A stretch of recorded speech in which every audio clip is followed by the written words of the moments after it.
Movie के start में सुनियो सभी को बता रहा होता है कि एशियन टाइम में 7 अजूबे थे, जिसमें इजिप्ट पिरामिड भी एक है और वहाँ के पुराने लोगों ने उसमें बहुत सारे खजाने और एशियन चीज़ें छुपा कर रखे हैं, जिसमें टूटेनखामुन का मास्क भी शामिल है। ये सब सुनने के बाद नोबिता काफ़ी एक्साइटेड हो जाता है। सुनियो बताता है वो खजाना आज भी उस पिरामिड के अंदर कहीं छिपा हुआ है। इसके बाद नोबिता हर समय इजिप्ट के बारे में सोच रहा होता है। वो मार्केट से डोरेमोन के लिए डोरा केक खरीदता है, पर उसे समझ नहीं आता कि उसने डोरा केक क्यों खरीदा। फिर नोबिता घर आता है और अपने गार्डन के घासों को साफ करने लगता है। उसे फिर समझ नहीं आता कि वो ऐसा क्यों कर रहा है। वो रुकने का ट्राई करता है पर रुक नहीं पाता। तभी डोरेमोन वहां आ जाता है और डोरा केक खाने लगता है। फिर नोबिता थक कर डोरेमोन के पास आता है और पूछता है ये सब क्या हो रहा है। फिर डोरेमोन नोबिता को फ्यूचर बुक दिखाता है और बताता है कि तुम इसमें जो भी लिखोगे वो सच हो जाएगा। फिर डोरेमोन नोबिता को दिखाता है कि उसने बुक में लिखा होता है कि नोबिता 30 अगस्त को उसके लिए डोरा केक लाएगा और गार्डन को भी साफ करेगा। ये सुनकर नोबिता सारी बातें समझ जाता है और डोरेमोन पर काफी गुस्सा करता है।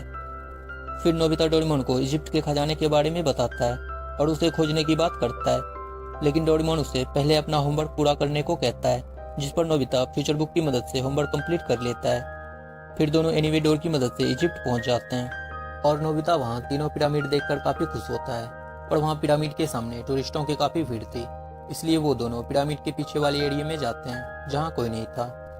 फिर डोरेमोन खजाना ढूंढने के लिए डिटेक्टर मशीन निकालता है और मशीन ऑन करते ही वो खजाने का सिग्नल देने लगता है और नोबिता बहुत खुश होता है।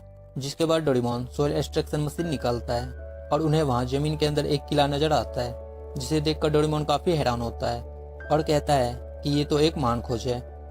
फिर नोबिता डोरेमोन को ग्राउंड डिगर से जमीन खोदने को कहता है, पर डोरेमोन उसे आर्कोलॉजिस्ट की तरह खोजना चाहता है। पर धीरे धीरे काम होने की वजह से नोबिता काफी बोर हो जाता है। फिर नोबिता कहता है कि क्यों ना हम उस समय में जाकर खजाना ढूंढें जिस समय ये अंडरग्राउंड किला बना था।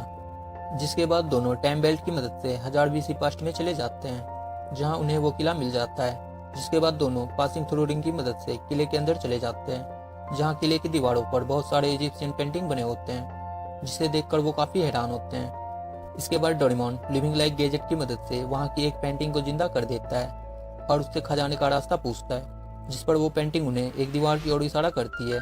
फिर डोरेमोन उसे फिर से पेंटिंग बनाकर दीवार के उस पार चला जाता है। वहां उन्हें एक ताबूत मिलता है। ताबूत वाले कमरे में एक और दरवाजा होता है, जिसके पार जाने पर उन्हें बहुत सारे खजाने मिलते हैं और वो दोनों खजाना देखकर काफी खुश होते हैं। तभी उन्हें वहां किसी की आवाज आती है और वो दोनों काफी डर जाते हैं। इसी बीच नोबिता का फ्यूचर बुक वहीं गिर जाता है, लेकिन जब वो देखते हैं तो वहां एक इजिप्शियन बच्चा बेहोश पड़ा होता है। नोबिता को उसके पास से एक गोल्डन बेच मिलता है। इसके बाद वो दोनों बच्चे को वहां से निकालकर अपने साथ ले जाते हैं। फिर कुछ समय बाद हमें वहां 3 आदमियों को दिखाया जाता है, जो एक खुफिया रास्ते से होकर उस किले में घुस जाते हैं और हमें यहाँ पता चलता है कि उन्होंने ही उस बच्चे को यहाँ कैद कर रखा था, लेकिन उन्हें वो बच्चा नहीं मिलता। तभी वहां से जाते समय उन्हें नोबिता की फ्यूचर डायरी मिलती है, जिसे लेकर वो अपने लीडर वेरू एबू को दे देते हैं। वेरू एबू उन दोनों को उस बच्चे को ढूंढकर मारने का हुक्म देता है। दूसरी तरफ हमें उस बच्चे को दिखाया जाता है जिसे नोबिता अपने घर पर लाया होता है। तभी उसे होश आ जाता है और वो अपना गोल्डन बेच उठाकर नोबिता और डोरेमोन पर हमला कर देता है, लेकिन कमजोरी की वजह से वो नीचे गिर जाता है। फिर उसकी बात समझने के लिए डोरेमोन उसे ट्रांसलेशन जेली खाने को देता है, जिससे उन्हें पता चलता है कि वो बहुत भूखा है।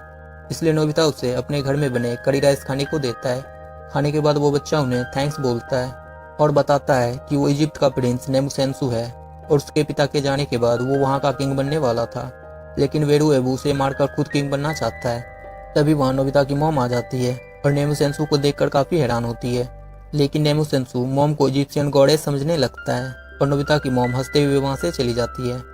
फिर वो नोबिता और डोरेमोन को भी गॉड मानने लगता है, इसलिए नेमुसेंसु अपने देश को बचाने के लिए उनकी हेल्प मांगता है। फिर नोबिता उसे अपने दोस्तों के पास लेकर जाता है और नेमुसेंसु की हेल्प के लिए रिक्वेस्ट करता है। सुनियो को जब पता चलता है कि वो इजिप्ट का किंग है, तो खजाने के लालच में सुनियो और जियान उसकी मदद के लिए राजी हो जाते हैं। जिसके बाद सभी एनिवेडोर की मदद से इजिप्ट पहुंच जाते हैं और टाइम बेल्ट की मदद से 1000 BC पास्ट में जाने लगते हैं कि तभी नोबिता को वहां 4 पिरामिड नजर आता है। सभी 1000 BC पास्ट में पहुंच जाते हैं। फिर नोबिता कहता है कि यहाँ 4 पिरामिड थे, लेकिन सभी को वहाँ 3 पिरामिड ही नजर आते हैं। जिस पर सुनियो कहता है कि नोबिता दिन में भी सपने देख रहा है, और नोबिता को अपने बात पर यकीन था। इसके बाद सभी ड्रेसअप कैमरा की मदद से उस टाइम के कपड़े पहन लेते हैं। कपड़े चेंज करने के बाद नेमुसेंसु डोरेमोन को कैट गॉड समझने लगता है। जिसके बाद सभी एक बोट में बैठकर नेमुसेंसु के राज्य की ओर बढ़ने लगते हैं। कुछ ही देर में रात हो जाती है। नेमुसेंसु अपने राज्य के बारे में सोचकर परेशान हो रहा था, जिस पर नोबिता उससे कहता है कि हमारे पास कैट गॉड है, यानी कि डोरेमोन, इसलिए हमें परेशान नहीं होना चाहिए। फिर नेमुसेंसु अपना गोल्डन बैच नोबिता को देकर कहता है कि ये लाइफ और फ्रेंडशिप की निशानी है, इसलिए तुम इसे अपने पास ही रखना। फिर सुबह हो जाती है और सभी नेमुसेंसु के राज्य में पहुंच जाते हैं, जहां बहुत बड़ा बाजार लगा होता है, जिसे देखकर सभी बहुत एक्साइटेड हो जाते हैं। तभी बहुत सारे लोग राजमहल की ओर जा रहे होते हैं और आपस में बात कर रहे होते हैं कि आज चमत्कार होने वाला है। महल के सामने बहुत भीड़ लगी होती है। डोरेमोन और बाकी सब भी वहां आ जाते हैं। फिर वेरुएबू सबको बताता है कि नेमुसेंसु नहीं रहा और वो अब उन सब का राजा है। तभी वेरुएबू अपने इशारे से वहां बारिश करवाता है और फिर से सूरज निकल आता है। सब लोग ये देखकर हैरान हो जाते हैं और वेरुएबू को गॉड मानने लगते हैं। फिर नेमुसेंसु बताता है कि हमें पहले प्रिंसेस को बचाना होगा, जिसे वेरुएबू ने अपने महल में कैद कर रखा है। फिर उन्हें एक आइडिया आता है, जिसके बाद जियान सुनियो और शिजुका इंटरटेनर बनकर महल के अंदर चले जाते हैं और वेरुएबू के सामने ट्रिक दिखाने लगते हैं, जिसे देखकर वो काफी हैरान होता है। बाकी सभी टोकरी में छिपकर अंदर आए होते हैं और वो प्रिंसेस को ढूंढने निकल पड़ते हैं। रास्ते में उन्हें 2 गार्ड नजर आते हैं, जिसके सामने डोरेमोन कैट गॉड बनकर जाता है, पर वो गार्ड उसे नीला रकून समझते हैं, इसलिए वो वापस आकर रोने लगता है। फिर नोबिता एक गैजेट की मदद से अपनी मॉम को वहां पर लाता है, जिसे देखकर गार्ड्स उन्हें इजिप्शियन गॉडेस समझने लगते हैं। फिर नोबिता उन्हें वापस भेज देता है, जिसके बाद वो तीनों प्रिंसेस के कमरे में आ जाते हैं और प्रिंसेस नेमुसेंसु को देखकर काफी खुश होती है। प्रिंसेस उन्हें बताती है कि वेरुएबू 4th पिरामिड बनाने वाला है। तभी नोबिता को याद आता है कि उसने उसी 4th पिरामिड को प्रेजेंट में देखा था। फिर डोरेमोन टाइम टीवी में देखता है कि 4th पिरामिड बन चुकी है और हिस्ट्री भी चेंज हो चुकी है। ये सब बातें एक जासूस सुन लेता है और वेरुएबू को सारी बातें पता चल जाती है, जिसके बाद वो जियान सुनियो और शिजुका को पकड़ लेता है। उसके बाद वो प्रिंसेस के पास आता है और गार्ड्स को उन्हें पकड़ने का हुक्म देता है, लेकिन डोरेमोन और नोबिता गैजेट की मदद से उन्हें हरा देते हैं। लेकिन तभी प्रिंसेस को कुछ होता है और वो वेरुएबू को अपना किंग मानने लगती है। फिर वेरुएबू उन्हें फ्यूचर बुक दिखाता है और बताता है कि मुझे सारी शक्तियाँ इस फ्यूचर बुक से मिली है और इस बुक के सामने तुम कुछ भी नहीं हो। डोरेमोन और नोबिता सारी बातें समझ जाते हैं। इसके बाद उन्हें भी पकड़ लिया जाता है और डोरेमोन के अलावा सभी को एक साथ बांध कर रखा होता है। नोबिता कहता है कि परेशान मत हो, डोरेमोन हमें जरूर बचा लेगा। इसके बाद उन्हें बोट की मदद से कहीं ले जाया जाता है। कुछ दिन बीत जाते हैं और उन्हें 4th पिरामिड के सामने लाया जाता है। सभी 4th पिरामिड को देखकर काफी हैरान होते हैं कि ये कुछ ही दिनों में यहाँ कैसे बन गया। फिर उन्हें 4th पिरामिड के अंदर लाया जाता है, जहाँ डोरेमोन को बांध कर रखा होता है। डोरेमोन सबको बताता है कि मैंने ही एक दिन में इस 4th पिरामिड को बनाया है, क्योंकि वेरुएबू फ्यूचर बुक के जरिए मुझे कंट्रोल कर रहा था। डोरेमोन सभी से माफी मांगता है। तभी वहाँ वेरुएबू आ जाता है और नेमुसेंसु को एक रस्सी में बांधकर मगरमच्छ के ऊपर लटका देता है। फिर वो प्रिंसेस को रस्सी काटने का हुक्म देता है कि तभी जियान आग की मदद से अपनी रस्सी खोल लेता है और अपनी बीन बजाने लगता है, जिससे वो मैजिकल रोप आकर गार्ड को हिट करती है और उसे दूर फेंक देती है। तभी प्रिंसेस रस्सी काट देती है, जिससे नेमुसेंसु नीचे गिरने लगता है कि तभी जियान मैजिकल रोप से उसे ऊपर उछाल देता है और वो सीधा वेरुएबू के ऊपर जा गिरता है और वेरुएबू से वो फ्यूचर बुक नीचे गिर जाती है। तभी नोबिता एरगन से उस बुक को आग में गिरा देता है, जिससे उस बुक की सारी पावर खत्म हो जाती है। प्रिंसेस भी होश में आ जाती है। वेरुएबू गुस्से में नेमुसेंसु पर अटैक करने लगता है और उसे मारना चाहता है। तभी डोरेमोन अपने गैजेट की मदद से वहाँ की एक पेंटिंग में जान डाल देता है और वो पेंटिंग वेरुएबू को पकड़ लेती है।